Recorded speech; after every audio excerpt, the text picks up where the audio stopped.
It's science's version of an urban legend, the ability to easily balance a raw egg during the vernal equinox. Do I think it's easier to balance an egg on its end during the vernal equinox? I have no idea. So you think you can balance an egg on this day because of the gravitational forces of the sun? No. I don't know if I can balance an egg on any day. It doesn't appear anyone believes this old wives' tale, or at least can do it. So we went to an expert. Okay. I'm Scott Dahlke. I'm a professor of astronautical engineering at the United States Air Force Academy. We know Dr. Dahlke is an expert by all the sciencey stuff around his office.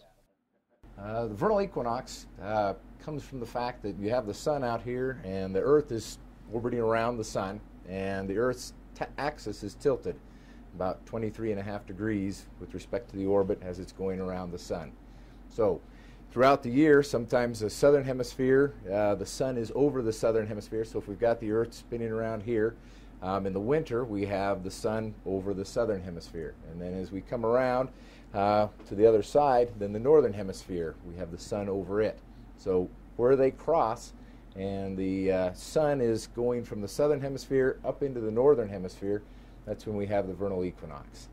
In simpler terms, the equinox, which happens in the spring and the fall, is basically when the day is equally as long as the night, and it marks the first day of spring and also the first day of fall.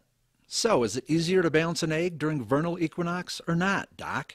Probably not. When you're looking at something like that, we have the sun being over the equator at that point. If you're on the equator, maybe things would balance out a little bit better, but the amount of force that you end up seeing with that is so small that that wouldn't affect that. What's the answer? Sure, you can balance an egg during the vernal equinox, but it's not any easier than any other day. That's the straight dope from the 50th Space Wing Public Affairs Office.